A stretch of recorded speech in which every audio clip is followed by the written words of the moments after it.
Hello, my friends. Hello. It is 12 o'clock Eastern Standard, which means we're back. We're back for day 2. Who's here? Who's with me? Let's go. Let's do this thing. Yes.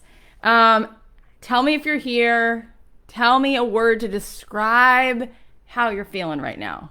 Aaron Wilson, you were the first one here yesterday. I love you. Let's go. Let's go. Bernadette's here. Alex is here. Let's go. Let's do it. I'm here for it. I'm here for it, guys. I'm here for this. It's the middle of COVID. There's people right now, and they're not doing this, and you are. I'm here for it. I'm here to say, bravo. This is awesome. Let's make something good happen today. Heck yes. So welcome. Come on in. Let's do it. Alive, awake, enthusiastic, jacked, excited, on fire. Love it. Let's go. Vibrant. I love your words.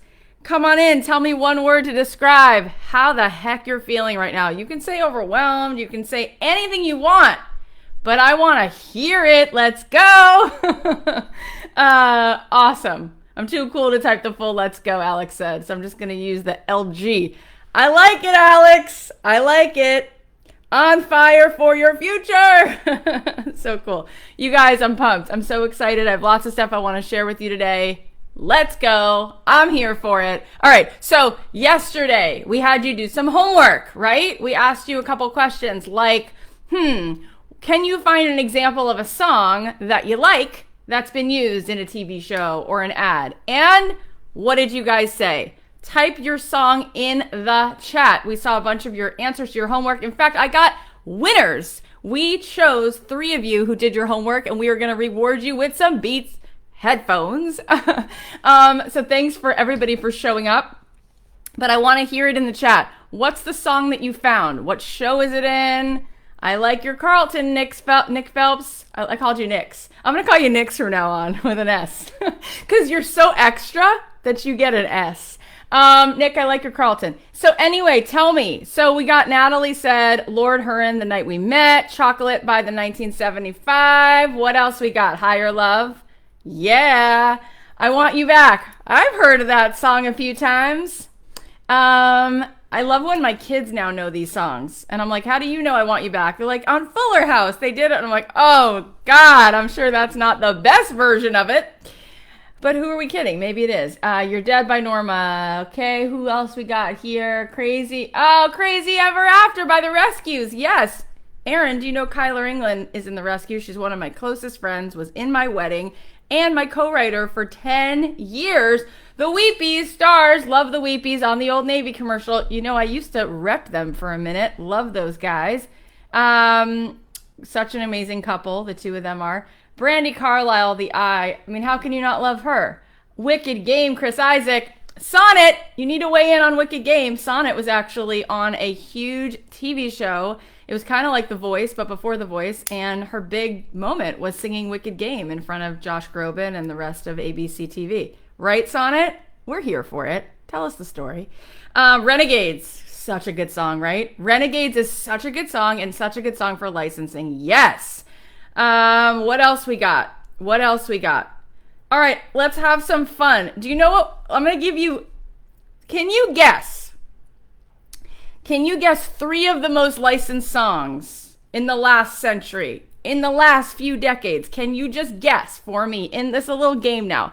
Can you guess for me 3 songs? You can give me one guess. I'll give you 3. I'll give you 3 answers. But tell me a song that you think is one of the most licensed songs in the last few decades.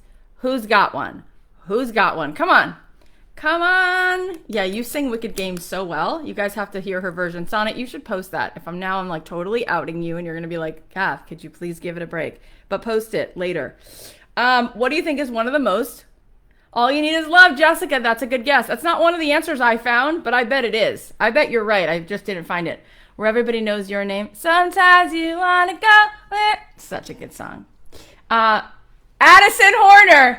You got one of them. What a Wonderful World. Yes, one of the most licensed songs. Rolling in the Deep, correct. But that wasn't on my list, but I do believe that's up there. What else you got? Oh, Sarah McLachlan, I Will Remember You. I don't have that on my list, but I love that song. Can you believe I've taken my husband to not one, not two, but 3 of her concerts? He gets an award for that. Stand By Me, I bet that would be one of them, but this is not on my list, but that doesn't mean anything because I have a feeling. I'll tell you another one. You want to hear one of them? Walking on Sunshine. Yes. Yes, it is. That beginning is so good. I'm sure it's been in like 1,000 movies, but I remember it from Look Who's Talking, and Kirstie Alley is like in the kitchen, like dancing. Do you remember? Oh, yeah, now. I used to think maybe you love me. Now that you... So good. Okay, and another one is Low Rider. Dazed and Confused, and it's been in like 1,000 other movies. Anyway, this is just some information I found on the Google machine. I'm sure there's other answers, but anyway. Good Day Sunshine, I'm sure that's in there. Teach the World to Sing, I'm sure that's in there. You guys get it. You're getting it. You can teach this class. You don't need me. You're good to go. Money for Nothing, you're all good. These are all good answers. All right, so let's move into today, Three Little Birds. That's my husband's favorite song. He walked down to that at our wedding. Bob Marley is his fave of fave. Okay, so we're going to talk today. We're going to go deeper into this. Are you with me? Eye of the Tiger. I'm going to have to stop looking because I love these songs, and every time I see you write one, I have to think of the song in my head, and then I kind of sing it to myself for a second. So I'm going to have to stop looking for there. All right, so we're going to go into more about the music and more about the business. Because remember, it's not a music hobby, right? We talked about that. Donald Passman didn't write that book about how to make it in the music hobby. He said how to make it in the music business. So we are talking about a business. We are talking about the music that we create becoming a business. So that why? So that we can eat, so that we can breathe, so that all we get to do is what we love. Because guess what? When you do something you love for a job, you never have to work a day in your life. Is it so? It is. It is. Those are the luckiest people, right? The people who get to do what they love. Now, is it luck or is there something at play? There's something at play because we know that luck could maybe happen to you one time. Maybe it happens, but if it's dialed in because you've gotten that thing over and over and over and over again, there's a strategy in place and success leaves clues. So we want to reverse engineer what the hell works, what the heck is making things actually happen on the creative side with the music itself and on the business side. What actually helps you get the license connection going and all of that. So let's talk a little bit about both of those things. So another piece of your homework before we dive in, we asked you, is there a limiting belief that's in the way? Is there anything that might be in the way of you achieving what you want? And this is important, right? This is important. And I want to, when you create a new room, you're designing your new house, before you put the paint on the wall, what do you do first? What do you put on the walls before you put the paint itself? If you want the paint to actually stick in there, if you actually want to paint the walls, you put primer on the wall, right? Because we actually need to be in a state where we can receive it, where we can actually receive. And so I want to touch on this because I'm going to tell you, these songs suggestions are so good. Someone just said, bop. How do you not break into that? So primer, Jamie gets it. So we need to put primer on the wall. So I want to be here for it, you guys. You guys are not here for some paint by number, mediocre, BS 5-day challenge where you're going to be like, what did I actually get from that? You want the real thing, right? You want a breakthrough. You want a transformation. You literally want to be able to leave here with something that actually is effective. So we need to really talk about the whole deal. You all get the primer. I see it. So why is it so important that we understand the beliefs that we have? Because everyone I know, you guys, who's successful, they spend some of their time with their stuff. Like they're doing personal development stuff. They're doing meditation. They're in it for all that because they know that like this is the business. This is it, right? Mostly happens between the ears. So we know like Jerry Seinfeld meditates every single day. Most of the people that I have on my podcast are doing some kind of morning practice where they're like getting into that stuff so that they don't just let their day just take them over. They're in control, right? Because the goals that we have on our list, are they actually going to happen if we just like hope they will? No, we have to reverse engineer like what's the goal, and then we have to start breaking it into bite-sized pieces. So every day that means I need to start writing music. I need to start thinking about, once this music is written and produced, who am I sending it to? And then I need to start making those relationships and creating that business development with those music supervisors sitting at the desk at those ad agencies, sitting at the desks. Maybe now they're at home, but who are the people in control of choosing those songs? I got to reverse engineer that. I can't just spend all my time hoping or wishing or complaining. Oh, I got to take action, right? I got to start talking about it, start doing it. But then not only do I need to go write that song, in order for me to actually get something accomplished, I need to make sure that I'm paving the way for the business piece, so that once I actually have a song that's great, that I'm proud of, I have a process of like, oh, now I know who I send this to. Or even better, I reverse engineer it before I begin. So I go into the studio intentionally writing from a place of what are the themes and what songs do they need? As we talked about yesterday, the what is it? RE, radical empathy. That's got to be there if it's a business. If it's not a business, more power to you. You go ahead, you write whatever you want. But if you want someone to pay you, probably should care what they need, because they're going to write the check. Yeah. So how do we start to tell those stories in a way that's authentic and effective? Do you think they just want you to like instant oatmeal, just add the water and have like some silly little song just because it has a universal theme? No. You did some research yesterday. You saw that the songs that you're pulling out are awesome. These are great songs. These are songs that are not in the show just because they're doing them a favor because it had a universal word like brand new. No, it's because the song's great. It's because the energy is great. It's because the way the singer communicated, the lyric is great. It works. So we're going to look at that today. Why is it working? But we're also going to understand, for you to start contacting music supervisors, for you to be in the right headspace to get up and write those songs, what needs to happen? You got to be crystal clear up here. Because if this is telling you, I'm not ready, I'm not talented enough, or there's no way in hell this is ever going to do anything, why would you take action? Why would you take action if you're telling yourself futile, waste of time? You're not gonna, right? And it requires that. Like you see Serena when she's winning the US Open. You don't see her coughing up blood when she's on that tennis court at 3 a.m., 4 a.m., 5 a.m. just hitting balls. You're not watching that part. You just see that end game and you're like, easy. So she has something I don't. I compare my behind the scenes messy life to this person's success. She just nails it. No. It's the before, right? It's the before. And that's just the result of her showing up. But why is she showing up? Because she believes there's a reason to do so. She believes it's definitely possible. She's going to be the best in the world. So she's going to prepare for that, right? But if you take that off the table and you go, there's no way I'm ever going to get anything. Yeah, then you're not going to take any action. And instead, you're going to look for all the reasons why you're right. I'm not going to make anything happen because, so-and-so, she tried to go for her dream. It never happened. And look at my dad and look at my mom and their lives are miserable. And that's just the way it is. And I'm going to keep looking for evidence that nobody gets what they want, except we can't really believe that, because I want you to do some digging. But every single time I do one of these 5-day challenges, I always look for updated articles. I found an article today. I was just Googling around. It says that indie artists, this was for 2019. I just saw this. This was like a few months ago, or I guess it's now like 7-8 months ago. It said indie artists this year will make $1 billion from licensing their music. That's insanity. Okay, so now we know we just have too much proof that people are doing this.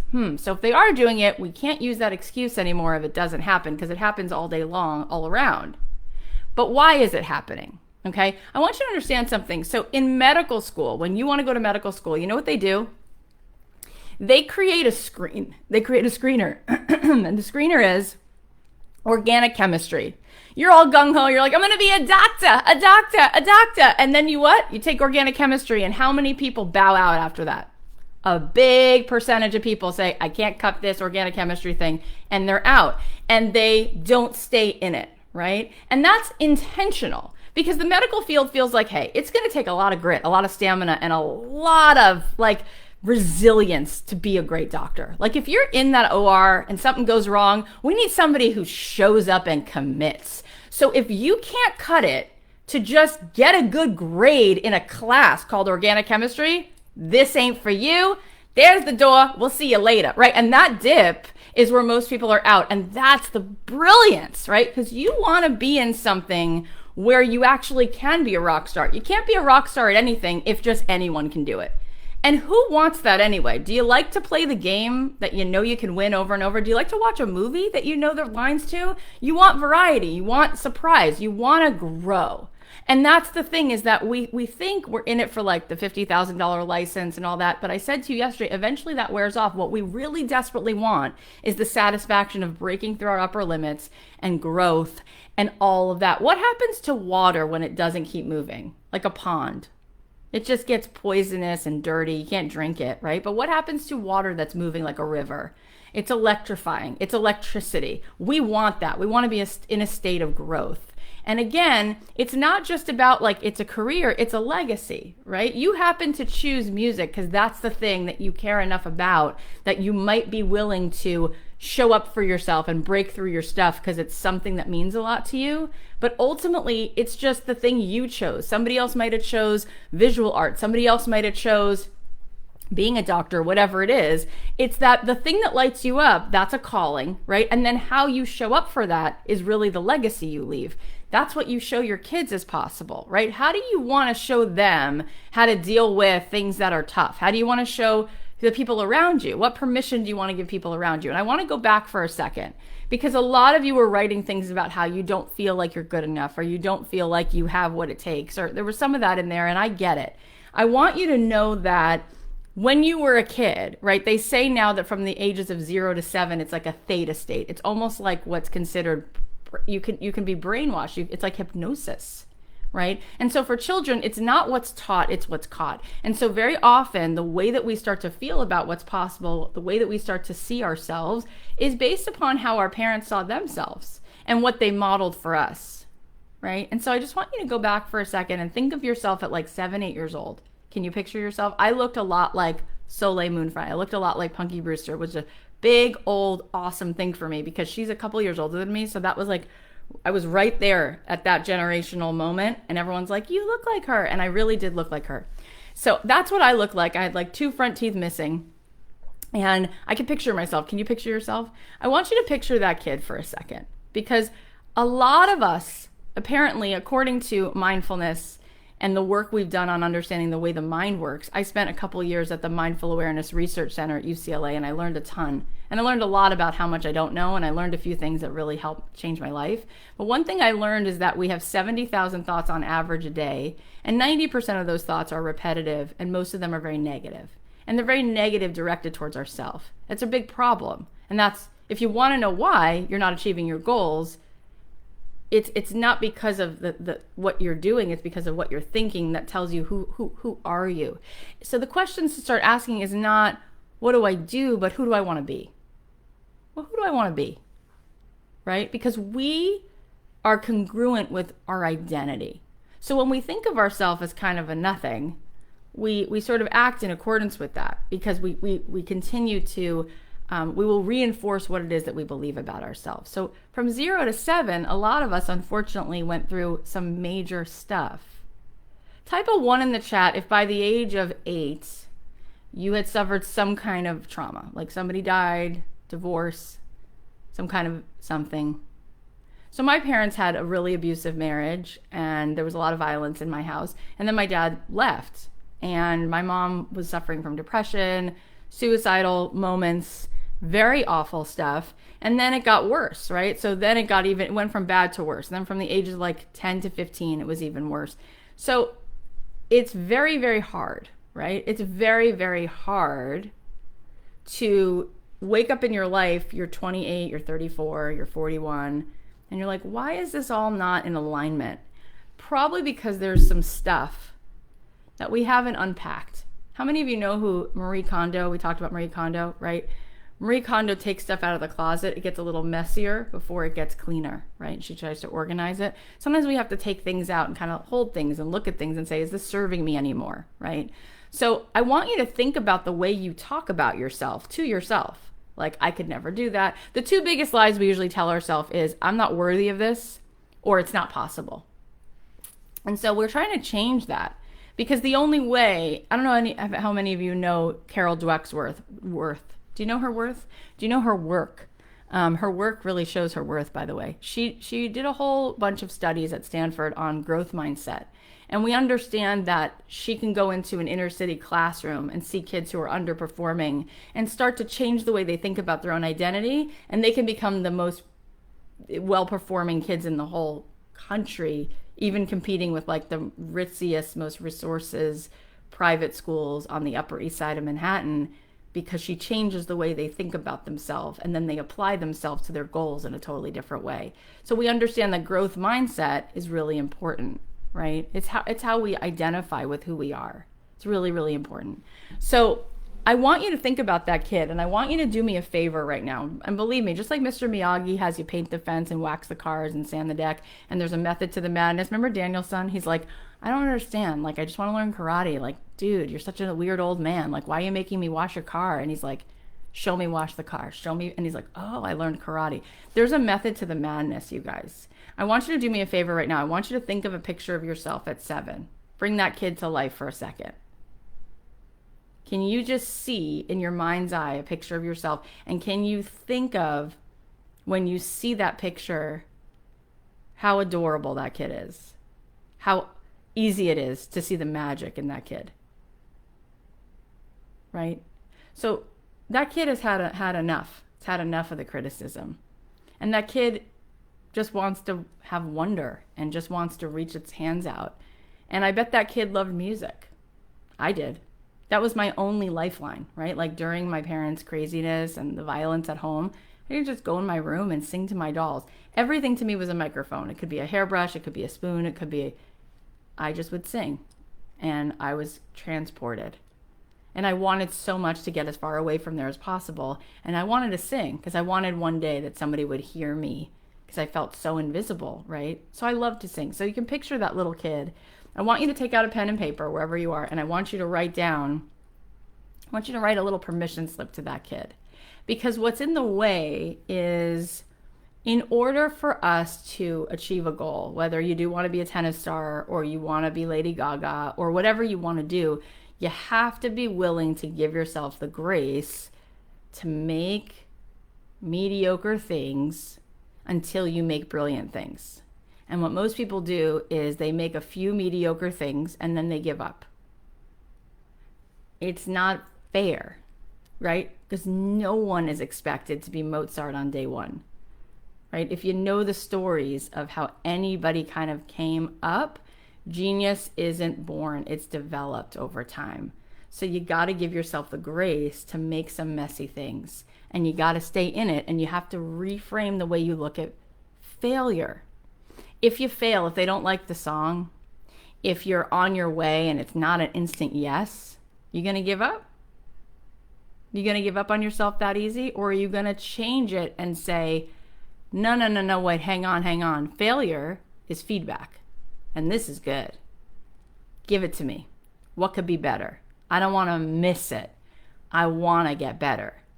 That's there for the person who's willing to give themselves grace. But if I'm really a person who's hard on myself, I can't handle the rejection because my ego's so sensitive. I consider myself the sum total of this song I just wrote. So if you don't like it, what does that think? What do you think of me? And I can't handle that, so I'm out. But that won't work. I was talking to Julia Cameron. She wrote a book called The Artist's Way, an amazing book. She actually, just so you know, she told me this. She was on my podcast. She wrote that book for her ex-husband. His name is Martin Scorsese. He and her were together back in the day, and he wrote and directed a movie that nobody liked, and he was going to give up. And she wrote this book for him to get him back in it. Can you imagine if he didn't get back in it? He's one of 5 of the most successful directors, filmmakers of all time. He was going to give up because his ego was so fragile. And she said, hang on. You're an artist. Stay in it. Keep making stuff. Keep saying stuff. You're going to get it. Stay in it. And he did. Now, here's the thing about it. I said to her, do you think everybody has the ability to have talent and genius?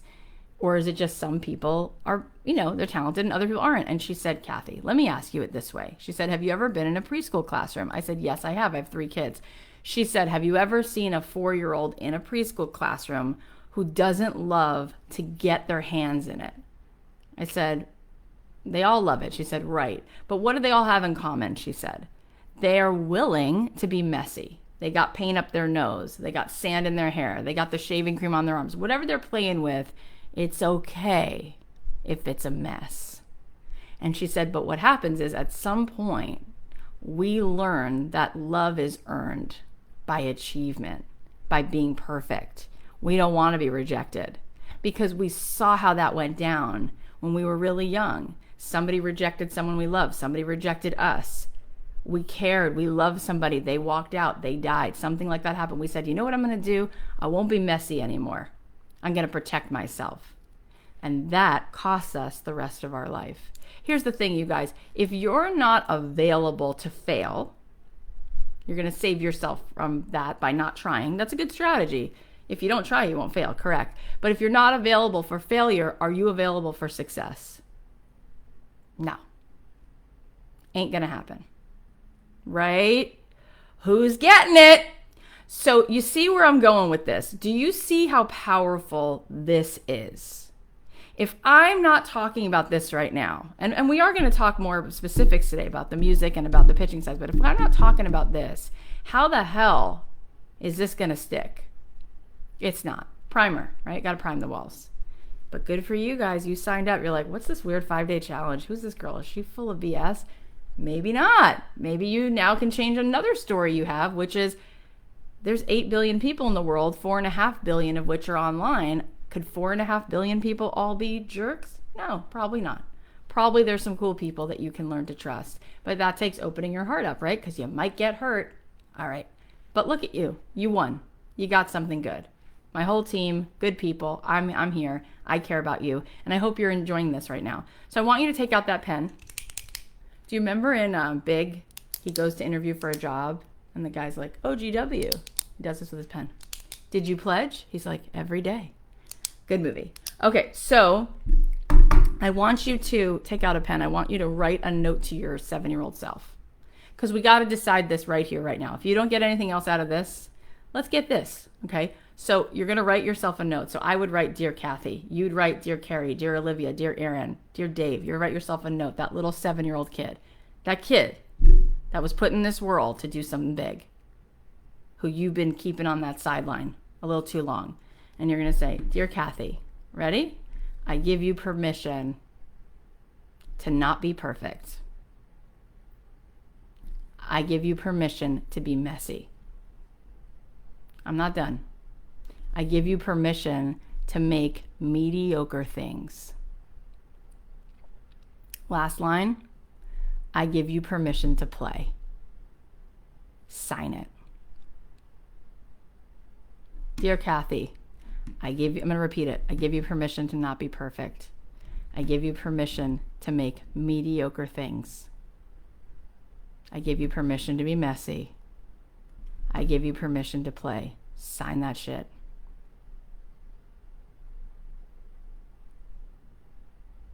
This is it. This is it. This has got to change. Our life is not our conditions, it's our decisions. It's not what happens to you. It's not your zip code. It's not your gender. It's not your race, your religion. It's how you show up. It's what you decide about who you are and what you decide about what's possible and how much you decide to do this thing that we just talked about. Are you going to show up? Are you going to stay in it? Are you going to open your heart and be messy and take the chance? Because I'll tell you, I told my students yesterday in one of our programs that I want them to promise me they're going to be a C student. Because this whole thing about trying to get the A, it's a real drag. Because I don't want people to learn that way. I want you to learn in beta. Elon Musk, he's going to go test something. Steve Jobs, the reason he was so successful, test it, test it, test it. Don't try to get it perfect. Put it out there. Get the feedback. Who are you making it for? What do they need? What app? What color? How big? How small? That's important, right? We got to get close to our customer, close to our target, close to being the quality of the music, right? Does it mean you're a failure if you try the first 1, 2, 8, 11 times and the songs are not ready? No, it's a process. It's a creative process, right? And you have to pour through it. Ed Sheeran, great songwriter, right? We can agree. I found a love. Every one of his songs is amazing. Listen, he has an incredible analogy. He says, if you've ever gone to a cabin in Vermont and you haven't been there in a while, what happens? You turn on the faucet in the kitchen and the water might come out like brownish, like a little yellow, sludgy, maybe, if you haven't been there in a few months.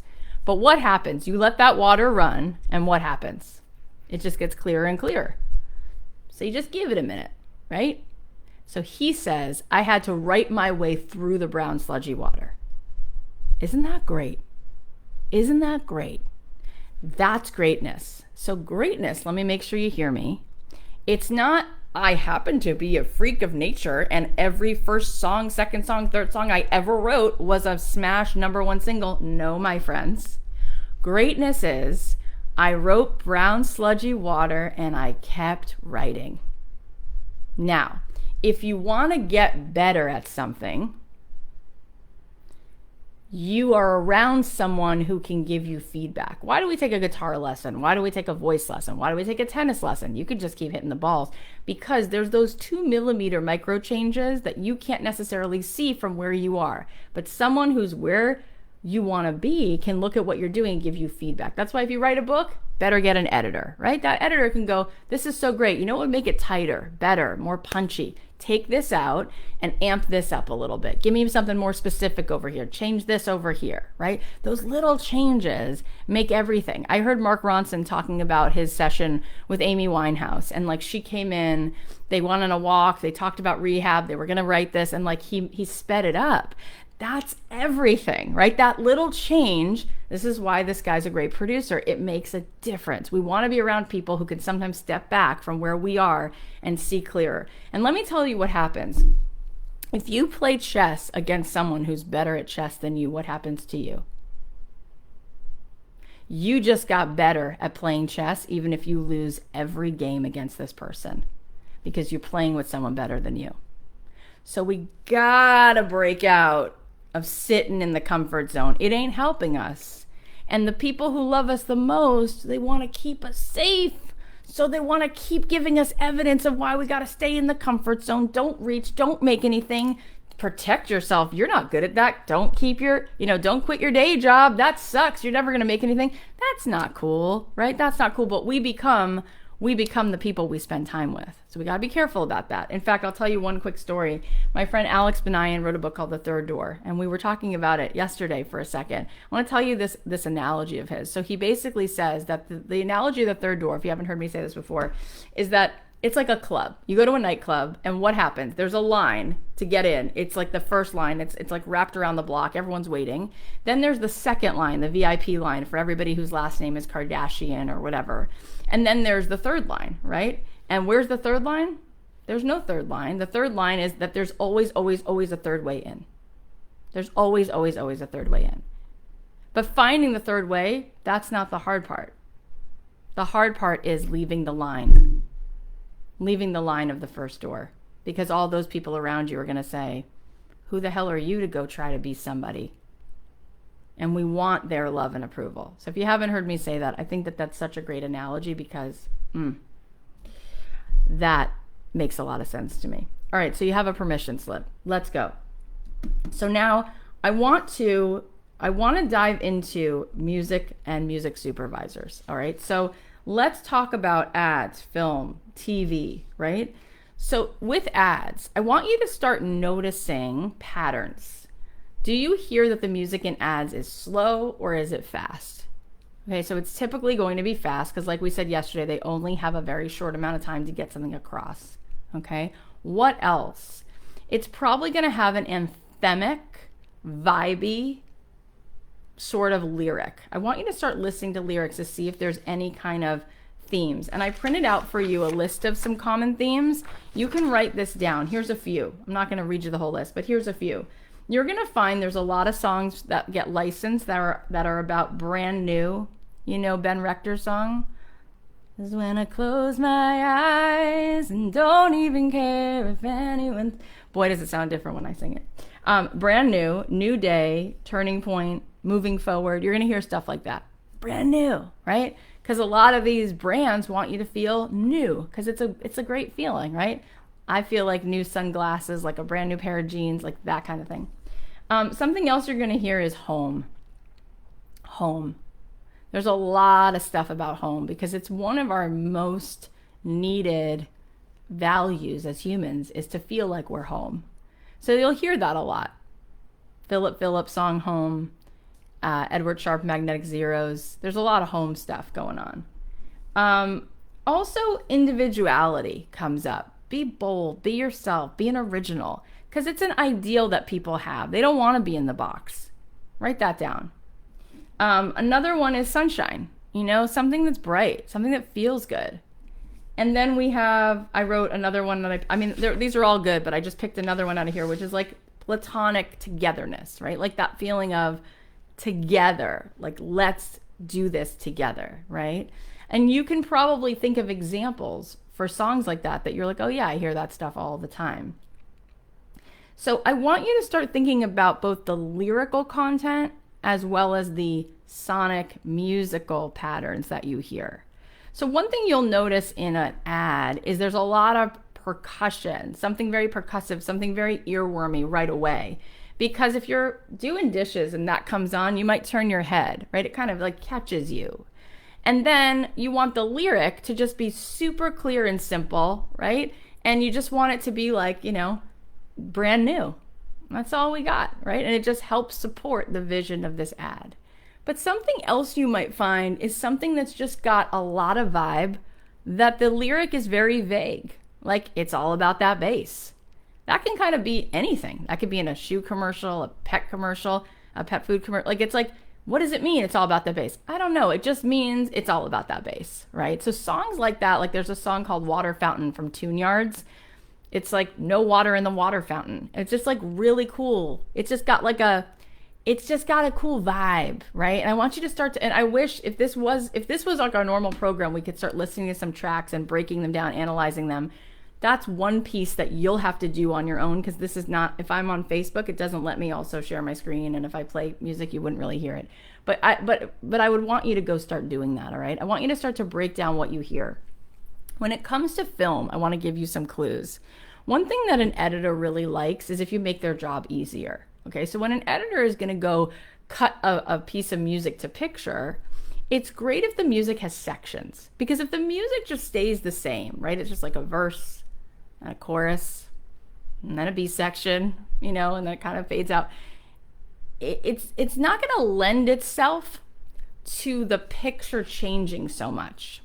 But if you're going to make money on your song, it's because your song is needed for an emotional change in the character.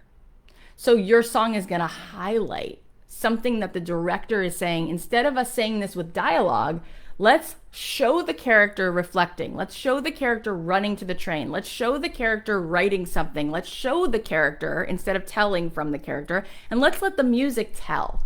But let's utilize the music to show a shift. So like Dog Days Are Over, Florence and the Machine, that song has like 11 sections. It's like junk, junk, junk. And then it's like, come fast for your mother. It's like such a good song for a trailer. And it's such a good song for a film because it's gonna go somewhere. It's gonna move. A lot of times when I listen to the music that people send me, I'm like, this song is nice and it's flat.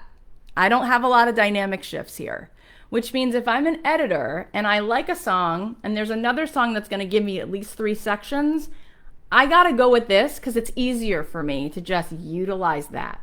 So I want you to start listening to songs that you like, listening to songs like Chasing Cars, right? Snow Patrol. We know that song has come up a lot That song was in Grey's Anatomy. In fact, I went to this thing called Grey's Anatomy Behind the Music at Royce Hall at UCLA, and I got to watch them play a bunch of scenes with music in the scenes and then without the music. And then Ingrid Michaelson came out and she played a few songs. It was so cool.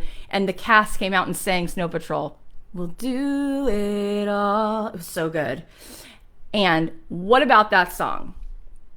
Do you got some changes in there? Do you got some dynamics in there? Does that song go somewhere? Yes, it does. If I lay here, jung, jung, jung, jung, jung, jung, jung, right? Like, so where does it start though? Slow and sparse, but something's happening. You can feel it. It's like thunder, right? It's coming. It's coming for you. And then it's like boom, boom, boom, boom, right? That's money right there. That's it. So your job when you want to write a song for TV and film and ads, you can't just think like a songwriter anymore. You got to think like a cinematographer. You got to think about a camera panning across a room. Boom. So we got to have some changes in there. We got to have some changes. So we want to start and then we want to move in and then move again. And I would say if you can even then have like another whole section that totally changes in the bridge, oh, that's awesome too. Because now I got this. If you listen to certain people who license their music all the time, they got this down. They're writing like every song is like 3 hooks. It's not just like the chorus is cool and everything else is, no, don't do that. That's not good for licensing songs, okay? So is that starting to get some bells and whistles going? The other thing is you got a little more time for that progression for a TV show or a film because you might have a scene that's 4 minutes. You might have a film that's 90 minutes. But if it's an ad, do you got time? You don't got time. So if it's a song for an ad, you want to start right away. 4 on the floor. Boom, boom, boom. Let's go. Let's do this, right? Or you want to like start right away with something. Give them something right away. Ads are a little bit different because we got to go right in. Right in. Film and TV, we got a little more time. Do you guys get me? Are you hearing it? All right, cool. So you want to think like a cinematographer. You want to get some builds in there. And then as far as lyrical content, what else are you hearing, right? What are you hearing that's consistent? So you might get a lot of that positivity going on with songs in ads, right? Because if they got 30 seconds of your time, they're probably going to just want to make you feel real good. And then you're like, I associate the best feeling in my life with Target. I got to run out and spend. Why is it with Target? I go in there, I'm literally there to buy 2 things, $400 every time. It's like, I can't not. And they know that. They got you. So we need to get that about ads. But what about film and TV? Is it all positive, upbeat? No, not necessarily. But do we have a universal lyric? We do, right? If you're writing a song about your best friend, Michelle, not so good for licensing. Because what happens if in that movie, there ain't no girl named Michelle in that movie? It's kind of a problem, right? But you're going to see different kinds of feelings come up in a 90-minute piece of content than you would in a 30-second piece of content. So 30-second piece of content, we got to keep it real positive, like, right? But in a film, we're going to have an arc of characters, but there will be some montage scenes where we do some walking on sunshine kind of stuff, right? And we will have some moments where the character is like, you know, the chasing cars thing. If I lay here, like, count on me. I want to give you a quick story about that. So there's a lot of myths about licensing, right? Like people will be like, well, first we debunked it yesterday. To license music, I'm a total sellout. It's like, no, not really. Okay. But then people will say, well, maybe I'm not a sellout, but then I just have to write happy songs, and I'm not going to just write happy songs because I'm not happy all the time. And it's like, well, that's not true either. So you can let that go.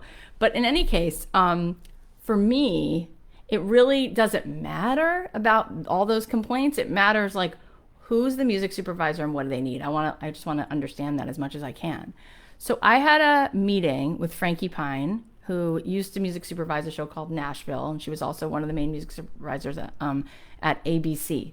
So ABC Regular, ABC Family, which became Freeform. Anyway, so I had a meeting with her, and I remember her telling me that they were working on a show where there was a mother and a daughter, and they needed a Count on Me type of song. And it was interesting because at the time I hadn't had kids yet. In fact, I had been told I wouldn't have kids, and all of my kids have come through many rounds of fertility treatment, many of which were unsuccessful. But Kyler, who we mentioned before, Kyler England, who's in the rescues, she's a good friend of mine. And she came over. I had this surgery because they wanted to see if I had this surgery. And I won't go into details, but there was something going on with my body. They wanted to see if I had a surgery, if it would help me maybe respond better so that if I did some kind of fertility treatment, it would work. So I had some surgery. And she came to bring me food. And I was sitting in my bed. And she was like, this is just, a moment and you're going to look back and you're going to move on from this. And one day you're going to be a mom. And I was like, I hope so. Like, I'm already 31 and, nothing's happened and I can't seem to get pregnant. And they're telling me I hope it works. And as she was about to get up to leave, I said, let's write a song. And she said, but you really want to? Like, you have stitches and all this stuff. And I said, no, let's write a song. And I could, my whole belly here was like, there was like a big incision, but I like sat up as much as I could. And she got out her guitar and she sat on the edge of my bed and she said, okay, let's write the song that you're going to sing to the baby you're going to have one day. And so we wrote this song called Count on Me. And we cried and it kind of wrote itself. When you just can't sleep, when you're counting sheep, I'll be here for you. I'll be here for you when you need to talk. Take a good long walk. I'll be here for you. I'll be here for you. Of all the people on the planet, if I had my choice, I couldn't have planned it better than this. It doesn't get better than this. La, la, la, la, count on me, count on me. Anyway, so we wrote this song, and I sent it to Frankie Pine, and she was like, oh my God, I love this song, and I know I'm going to need it. Would you believe I wound up getting pregnant a month later through fertility treatment, but it worked, and it had not worked. And cut to 9 months later, I'm in labor. I'm at the hospital. It was actually like one of the best days of my life. I'm on an epidural and I get an email from Frankie Pine and she says, we're using the song. It was a show called Body of Proof with Dana Delaney. And she said, we're going to give you $9,000 for it. And I'm like, oh my God, guess where I am? And she goes, no way. It was so cool. And she had just had twins and she sent me this really cute baby name book and all these cute things. It was really sweet of her. Well, you guys, when I watched the scene, it was a scene where the daughter, Lacey, her mom, Dana Delaney, was a doctor who did forensic, like an autopsy type thing. And so science was really important. And in the scene, her daughter didn't go to school because she didn't want to take her science test because she didn't want to get a bad grade on it. And her mom comes in and she's like, Lace, your school just called. You didn't go to school today? How come? And she starts crying and she says, because I'm going to make me cry. She's like, I didn't want to let you down because I didn't think I could get an A on that test. And I know science is so important to you. And she said, I didn't want to disappoint you. And her mom says, that could never happen. And they play the song through the end of the whole thing. And I'm bawling and I'm like, oh my God. Then Frankie calls me again. She goes, Wendy Levy, who's connected to her at ABC, was the music supervisor for Switch to Birth. She goes, she's using the song. And again, it was at the end of one of the seasons. It was like the mom and the daughter, and they like had reconciled, and they play Count on Me. It was unbelievable. And then it was used again. It wound up being used 4 times in 4 different TV shows and movies with moms and daughters. Is that insane? Insane, right? Yeah, checking my email on an epidural. That's always. I've had 3 kids. Look, labor is long. I got time. I got just sitting there. They don't let you eat, so I got time. In any case, it's about what they need, right? But that song is not a 4 on the floor. Whoa, whoa. I mean, and I've written songs that are more, pensive. And I have a song called Be Brave about like how like you're in a relationship and you don't want this person to crush your heart. But that is a film and TV song. That's not one of because people will be like, oh, she made all her money in ads. All she can do is pick up a ukulele and clap her hands. It's not true, but it helps people. Because if they think that, what do they get to do? Nothing. They get to be like, well, I'm not going to sell out and I'm not going to do this. It's like, great, but that's not even true, but good for you, because you then don't have to do anything and take accountability for your dreams. You can just keep saying, my dreams were impossible, and people who did anything that looked like my dream were sellouts and weird and all of that stuff.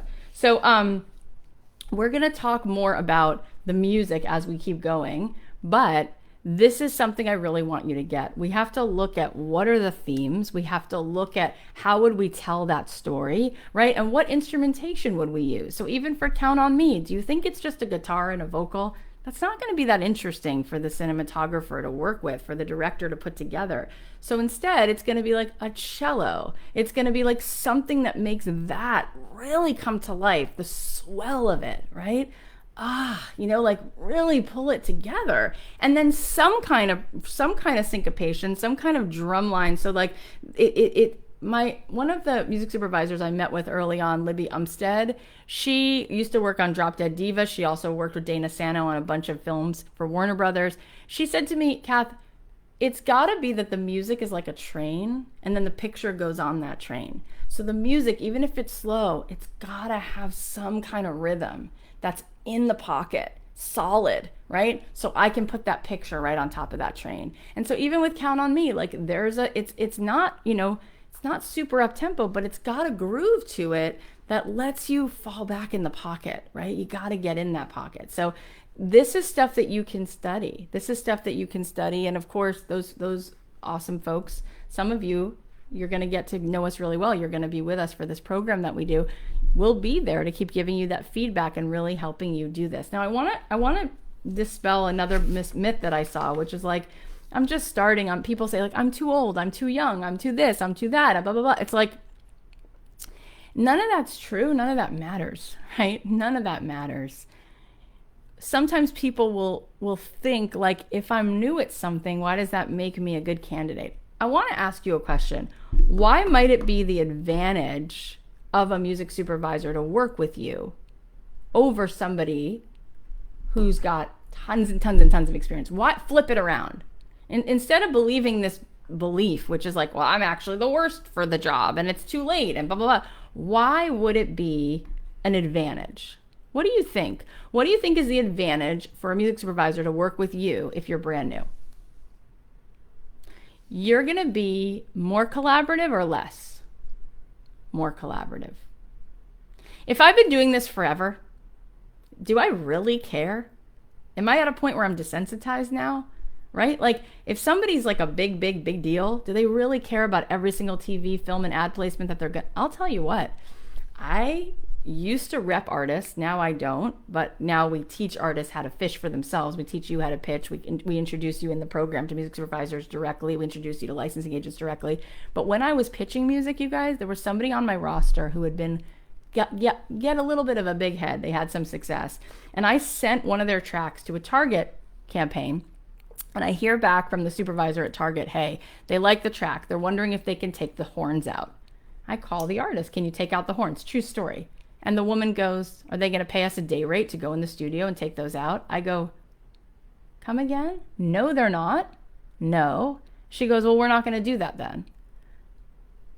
I said, okay, that's like a huge mistake, right? Remember in Pretty Woman? She's like, big mistake, huge. Anyway, I go back to the guy at Target and I'm like, they're not going to do it. And he says, we can never work with you again because I just showed that song in a pitch meeting with the ad and they like it. And now I'm going to go back and say, sorry, I showed you something you can't actually have.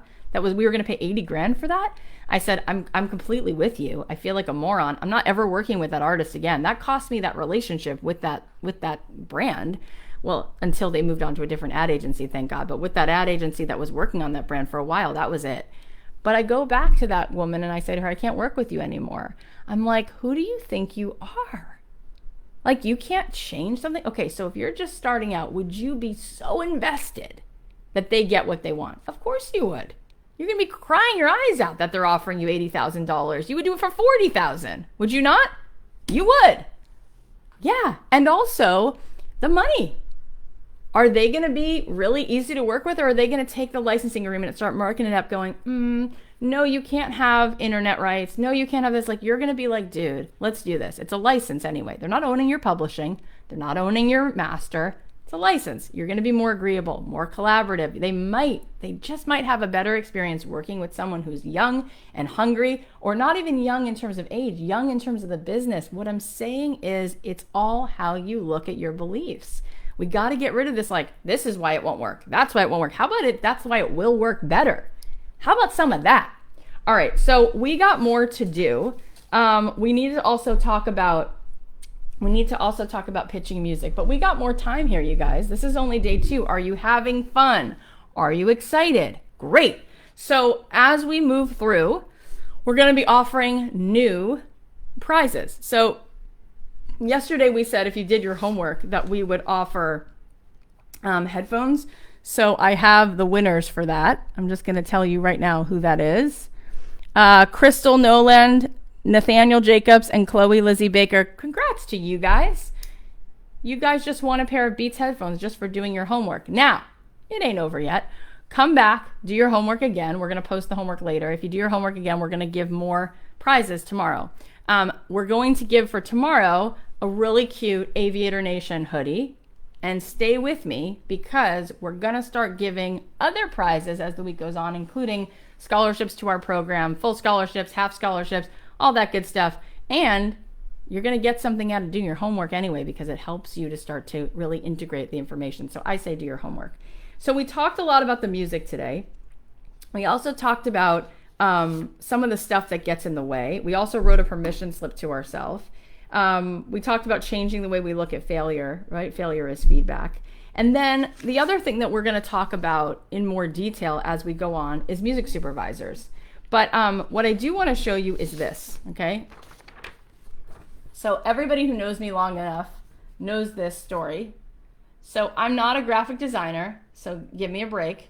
But that's the whole point, is I do things messy, okay? So when I was starting out, you guys, there was no Kathy Heller 5-day challenge. I didn't know. I mean, I've now kind of put together a whole community. So there's alumni that help each other. We all know how to pitch for each other. I've kind of taught that. There was nothing. I was just like by myself with a computer, with a phone, which is a lot, by the way, and my own resourcefulness. But I had to figure out my way in.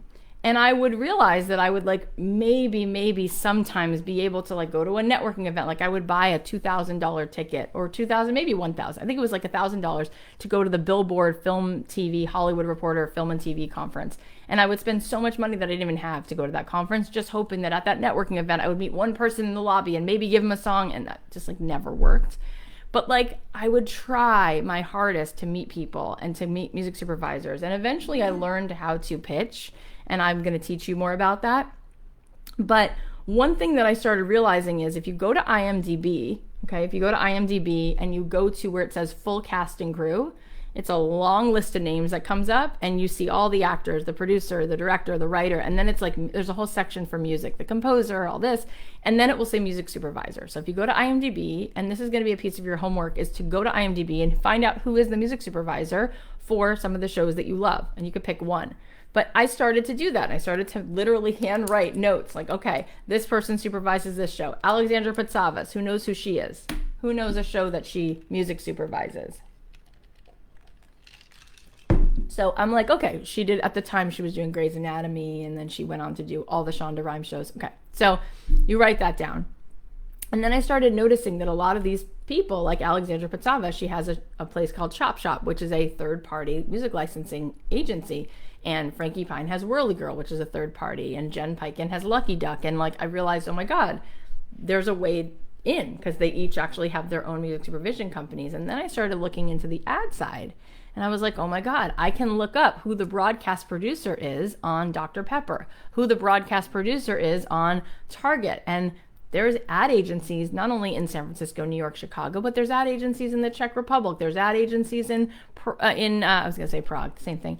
There's ad agencies in Chile. There's ad agencies in Australia, right? So I started doing commercials all over because I started reaching out to people. But how did I wind up making it work initially to sort of get a little momentum? I realized that people are humans and we're not biological, right? I'm sorry, we're not logical, we're biological. We're not logical, we're biological. So it's all about feelings. It's all about connection, right? And so I realized that in order for people to respond to me, I needed to connect with them on a human level. And so it just dawned on me one day to start sending this out. And I sent this little thing out. I made this in my little Mac, and it was all off-centered and weird, but it said Mocha's in Music. And I said, step 1, tell me your Starbucks order. Step 2, let me know what day and time to drop it off at your office. And step 3, you'll continue your workday happy, caffeinated. And I'll give you some music. So I sent that to like 80 different music supervisors, of which most of them didn't respond. Some of them said no thanks or don't send me this. And I was like, oh, grumpy. But that's okay. They don't know me. It's not personal. It's business. They don't know who I am. They're allowed to not be interested. It takes time to earn trust. So that's okay. But about 26 of them said, sure, you can bring me coffee. Like, who doesn't like coffee?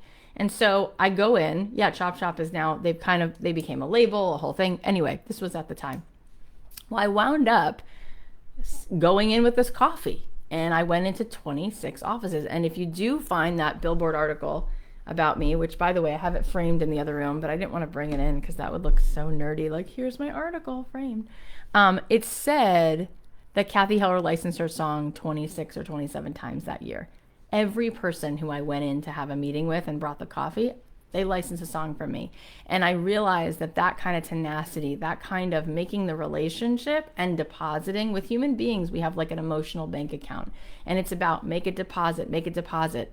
Don't just ask for something. That's like going to a bank and there's no deposits ever, but you want to make a withdrawal. It doesn't work. There's nothing to withdraw on.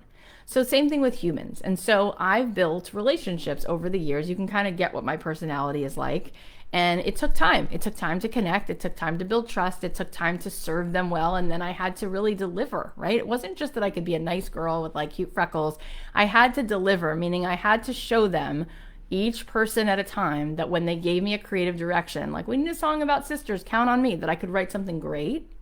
And that it would be clearable. And we'll talk more about what it means to be clearable and to have one-stop music and to make it easier on them to clear the song from a business and legal perspective, that there's not like some third-party publisher involved. Like, it's just to make sure like you own your own music. It's super simple. Or if you don't own your music, it's very clearly delineated. That's all they want. So I had to earn that trust. And once I did, then it was like word of mouth. I would meet another person, another person, another person. And I did a lot of cold emailing and pitching in a way that I think I developed this sort of like EFAB, like an email from a bestie. Like, I learned how to write emails that they're not boring. They're not long. They're brief and brilliant. It's all about the personal connection. I can show you how I do that. In any case, what I wound up finding is I made these relationships. And after a while, artists kept knocking on my door going, how do you do this? How do you do this? And I was like, you know what? One of the things I'm going to do in this program, which we do, is introduce you to the people that I know, because I happen to already have made the relationship. And thank God, up until now, we've been doing this program for almost 5 years, or more than 5 years now. Nobody has embarrassed us. And what's really nice is that music supervisors have come to feel that the people who take this program have a lot of integrity, and they are writing with them in mind, and they know how to clear a track so they can trust it. So then a lot of times we'll get briefs, we'll get the inside scoop, which is really, really cool, because it doesn't exist in Hollywood at all. Even in like the other realms, in the acting world, in the screenwriting world, you can't get in. It's really hard to just like drop off a script to Sony Pictures. Like, they're not going to take it. They're going to say no unsolicited materials. And everybody says that for legal reasons. They can't. So that's one of the nice things about this program, is that I was able to build relationships, and I was able to then introduce those people to you guys, because why not? I would have loved that if I didn't have to like spend money and travel across the country to go to some networking event to maybe get in line with 1,000 people. No, just to like kind of have a curated group of people come in over Zoom, talk to us. It's really nice. And we were doing that before COVID. We would just have like the head of music from Netflix come in, and they're all awesome people. That all the ad people, they're just cool, and they have good taste in music, so they're always fun people to be around. In any case, what I'm also going to do as we keep going through this 5-day challenge is I'm just going to teach you how to pitch your own music, because some of you are going to be like, Kath, you're cool. I don't want to be in your program, and I just want more out of this. So let's go. Who's here for it? Let's go. Let's go. All right. So you're also going to meet the other humans that are in this program. So John Kleinbell, director of music, you're going to meet him. You're also going to get to meet I called him Nick Phelps, but it's Nick Phelps. Nick Phelps, you're going to get to meet Sonnet Simmons-Matthews, his director of licensing. There's a bunch of there's a great cast of characters over here. So through the 5-day challenge, you're going to get to meet other people. So keep coming back. We got more stuff. What kind of coffee do you like? You're smart. I always get the same thing, iced decaf latte with like 1 pump of vanilla, because too much vanilla is too much vanilla, and it's too sweet. You got to hold off on that sweetness for me. It's a little too much. Don't give me too much. All right, so I'm going to post the homework, or my team is actually going to post the homework. Has anyone not figured out who your mentor is? Because let's go. Let's freaking go. They're here for you. They've all licensed music multiple times. They have answers to questions. They're available to chat with you, DM with you, talk to you. Let's freaking go. So talk to your mentors, all right? And chat it up. Ask them questions if you have it. But we're not done. We're 2 days in. We got 3 more days. Who's ready for it? So this is what I'm saying. It's good stuff, and I had a really good time with you. We're going to come back. We're going to keep going into more and more stuff. And I get sad when it's over, because I love these hours fly by in like 5 minutes. You guys are the best. I can't wait to see your homework. Look for the homework. It's coming up later. And keep bringing this good energy, because we're all enjoying you so much. All right, guys. We'll see you tomorrow.